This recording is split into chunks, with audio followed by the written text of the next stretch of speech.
Hi, parents and caregivers. My name is Natalie Lewis, and I work at the Teachers College Reading and Writing Project. And today I thought I might talk to you a little bit about responding to and also supporting the work of your young writers at home. So let's just say, imagine this scenario. Let's just say that your young writer comes to you and says this: "Look what I made." Yes? That's a good sign because that means that they're making stuff that they're thinking of as writing. So what should you say? You probably do this. You probably say, "Let me see," right? And so then what if what you see is something like this? Yes, this. Okay, so the next thing you might say is maybe, "Tell me about the picture." And then your child might say something like, this child did when we originally asked. This child said, "I was in a boat." Okay, and you are looking at it and you may be thinking, "I'm not sure if I see a boat."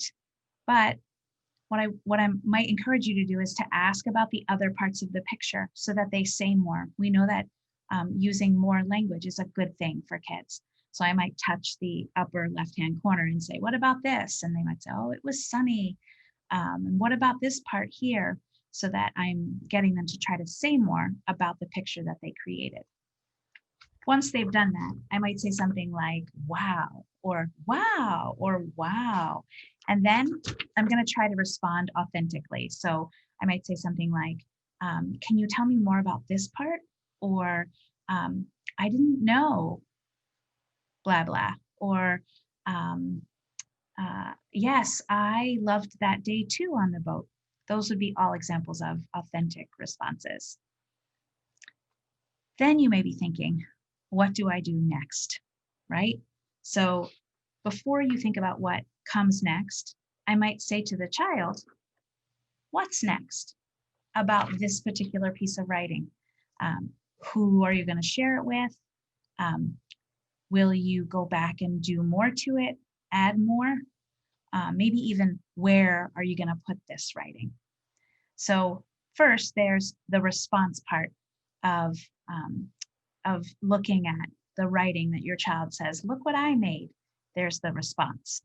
Next comes what you might do after. So I'm going to talk about that part now. What's next for a child who has made a piece like the one about the boat is that we're looking for pictures that tell more of the story. And so you can see here that I have a piece of writing where a child has really worked hard to make the pictures be able to tell a story. And it all starts with understanding how to use parts and shapes to help you draw. So for instance, this drawing has people, and you might say, "Do people have parts?" Like, yes, they have a head. What shape is the head? Oh my gosh, they have a body. What shape is the body? Okay, so parts and shapes are the secret to all of the pictures becoming more like what they are on the page.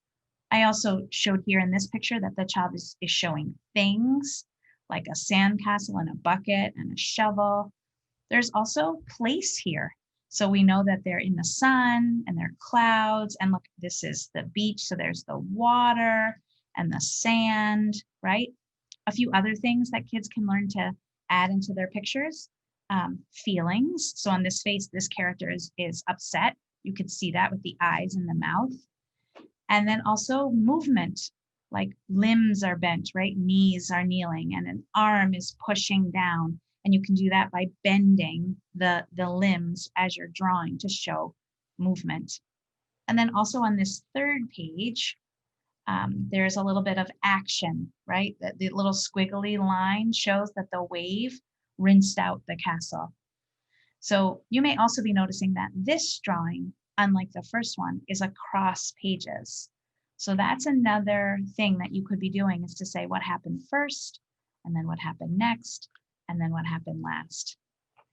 And finally, in order to help your child learn to do drawings that mean more, you can choose to draw a little bit side by side. So let me show you that. You might say something like, can we do some more writing together? And then you might get your own piece of paper and you might give your child his or her own piece of paper. And then you might say something like, I think I'm going to tell about the time we went to the park. What are you going to tell about? Right? And then you can model how you're using all of those things, the place, the parts and shapes, the feelings, the people. So I might be thinking something like, if I was going to do a little bit, oh, let's draw us first when we were walking to the park. Yeah. So and then I might do like, people have parts. I have a head. The shape is a circle. What are you drawing? So that we go back and forth, right? Oh my gosh, we have a body. And notice how I'm working on my piece and the child is working on his or her own piece. Don't worry if they choose the same story as you. Don't worry if they even sort of do their own version of your drawings, because this will help them to get pictures that look more like their story. And then the other thing is, of course, talking more from those pictures to tell the story. Oh, this is me, and I'm walking to the park. We saw some trees. There was a nest in the trees, right? So that they're touching the picture and telling more of the story. I hope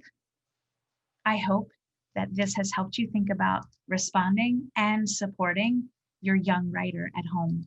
Thanks for your time and your care. Be well.